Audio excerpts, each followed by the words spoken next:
Bismillahirrahmanirrahim. Assalamualaikum warahmatullahi wabarakatuh.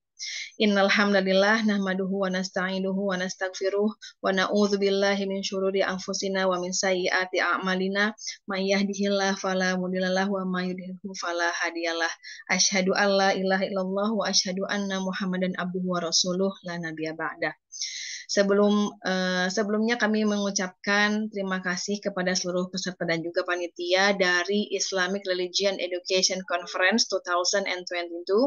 Di sini kami dari Prodi PAI Universitas Muhammadiyah Bandung, ada saya Vina Visiana dan juga Bapak Hendaryadi dan Ibu Siti Khadijah ingin sedikit memaparkan mengenai pengaruh perubahan suasana belajar daring ke luring terhadap motivasi belajar siswa pasca pandemi COVID-19. Ini adalah sebuah studi kasus pembelajaran PAI siswa kelas 4 dan 5 di SDN Atta Endah 02, Kecamatan Margahayu, Kabupaten Bandung. Baik, yang pertama adalah pendahuluan.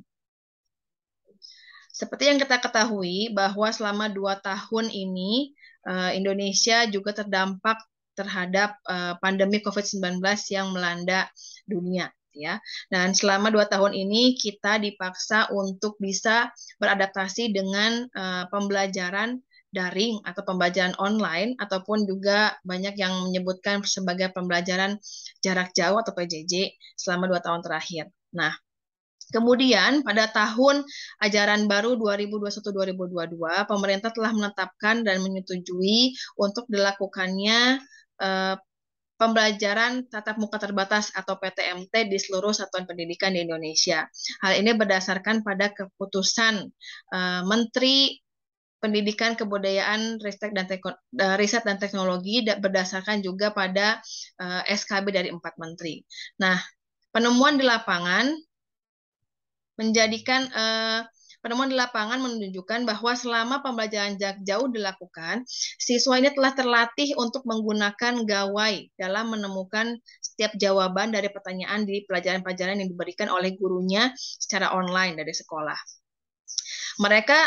Namun disayangkan mereka hanya mencari jawaban tersebut dalam mesin pencari di internet dan menyalin jawabannya, namun hampir seluruh siswa gitu ya tidak memahami isi dari jawaban yang dipaparkan.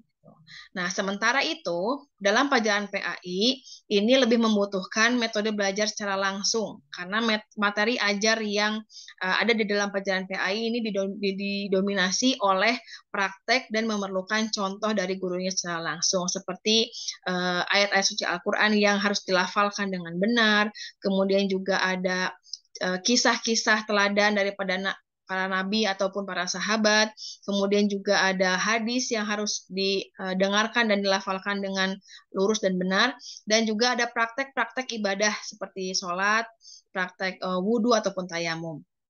Tentu ini akan sangat sulit dilakukan dengan menggunakan metode daring, ya. Nah, perubahan suasana belajar inilah pembelajaran dari daring selama 2 tahun terakhir, kemudian berubah menjadi pembelajaran luring atau PTMT. Ini menggelitik kami untuk meneliti hal tersebut dan bagaimana pengaruhnya terhadap motivasi belajar siswa, khususnya pada saat pembelajaran PAI. Motivasi sendiri menurut Hamzah B. Uno ialah sebuah dorongan besar yang membuat seseorang untuk bertindak atau bertingkah laku gitu ya. Dan dorongan tersebut ini menggerakkan seseorang itu untuk melakukan sesuatu. Nah, tentu saja siswa juga memiliki motivasi dalam belajar gitu ya. Dan mungkin motivasi itu ada sedikit pergeseran. Yang tadinya pembelajaran daring, mereka ingin semua jawaban yang diberikan benar sehingga nilainya bagus karena orientasinya mungkin masih kepada nilai yang diberikan oleh guru. Kemudian pembelajaran daring itu berubah sekarang menjadi pembelajaran luring oleh pemerintah dan bisa dilakukan tatap muka di sekolah. Nah, bagaimana ini menjadi sesuatu yang berubah dan mempengaruhi seberapa besar mempengaruhi siswa dalam pembelajaran khususnya pada pelajaran agama Islam. Nah, metode penelitian yang dilakukan untuk penelitian ini yaitu menurut Sugiono, metode penelitian sendiri ialah cara ilmiah untuk memperoleh data yang valid dengan tujuan yang dapat ditemukan, dibuktikan, dan juga dikembangkan, serta merupakan suatu pengetahuan tertentu yang pada saatnya nanti dapat digunakan untuk mengantisipasi masalah yang ada, memahami masalah tersebut, dan juga memecahkan setiap masalah-masalah pendidikan yang muncul. Menurut Kurniawan di tahun 2016, metode penelitian ialah upaya untuk menemukan kebenaran atau menyelesaikan masalah dalam ilmu pengetahuan, juga dalam dunia seni, dalam dunia pendidikan yang lain, berdasarkan ciri-ciri keilmuan tentu saja, yaitu rasional, empiris, dan juga sistematis. Nah, pendekatan penelitian dalam penelitian ini kami menggunakan pendekatan penelitian kuantitatif. Menurut M. Zir dalam buku Samsu di tahun 2016 di halaman 126, penelitian kuantitatif ialah pendekatan penelitian primer yang menggunakan paradigma dalam mengembangkan ilmu pengetahuan, pemikiran sebab akibat, reduksi variabel, hipotesis, hingga pengukuran dan pengujian teori.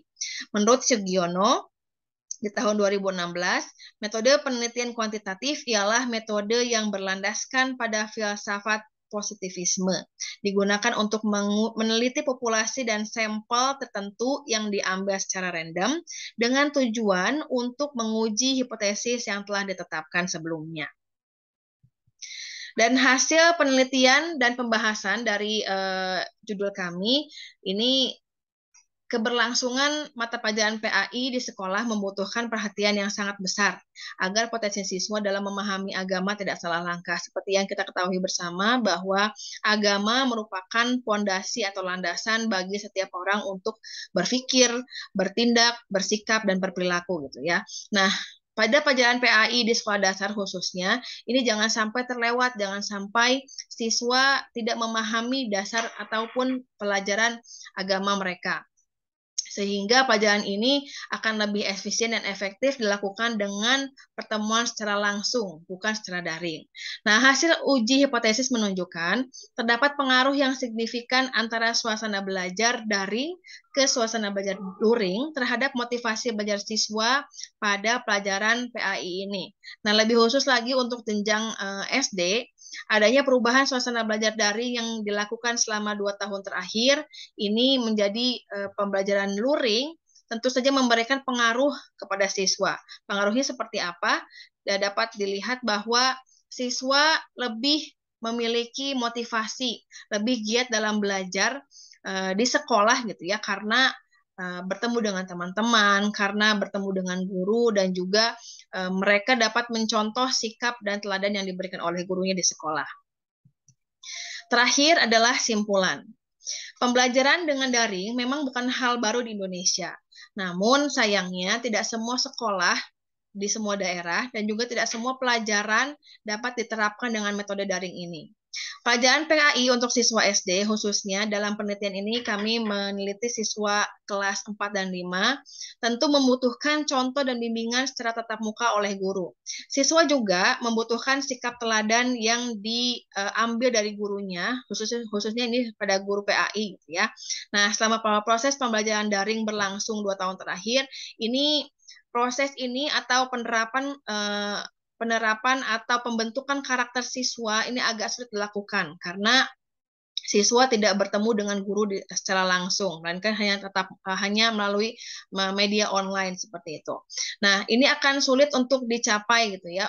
Penerapan karakter tersebut akan sulit untuk dicapai sehingga siswa pun menjadi tidak termotivasi untuk belajar karena dilakukan hanya dari online saja, tidak bertemu teman dan tidak bertemu guru. Nah, suasana belajar di sekolah yang sekarang dilakukan yaitu PTMT ini sepertinya dapat merubah motivasi siswa karena siswa bertemu dengan guru, berinteraksi dengan teman kelas, dan juga lingkungan belajar yang kondusif di sekolah memberikan pengaruh terhadap motivasi siswa dalam belajar dan juga mengembangkan dirinya khususnya dalam pelajaran PAI. Baik, demikian yang dapat kami sampaikan. Terima kasih atas waktu yang diberikan. Mohon maaf atas segala kesalahan. Wassalamualaikum warahmatullahi wabarakatuh.